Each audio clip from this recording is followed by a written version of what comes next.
মহানবী হজরত মুহাম্মদ সাল্লাল্লাহু আলাইহি সাল্লামের একজন সাহাবী আসাদ বিন জারা রাদিয়াল্লাহু তাআলা আনহুর মৃত্যু হয় এবং মহানবী সাল্লাল্লাহু আলাইহি সাল্লাম তার দাফনের জন্য এই স্থানটি নির্ধারণ করেন। জান্নাতুল বাকির সূচনা হয় নবী করিম সাল্লাল্লাহু আলাইহি সাল্লামের পবিত্র হাতেই। তার দুধ ভাই উসমান ইবনে মাজুন রাদিয়াল্লাহু তাআলা আনহু মারা গেলে সাহাবায়ে কেরাম রাসূল সাল্লাল্লাহু আলাইহি সাল্লামকে জিজ্ঞেস করেন তাকে কোথায় দাফন করা হবে।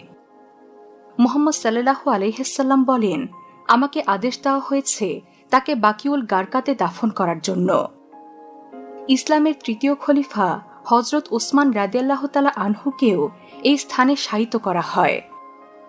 এর ফলশ্রুতিতে উমাইয়াদ বংশের খলিফা প্রথম মুয়াবিয়া রাদিয়াল্লাহু তাআলা আনহু এই স্থানটিকে বর্ধিত করে জান্নাতুল বাকির অংশ করে নেন।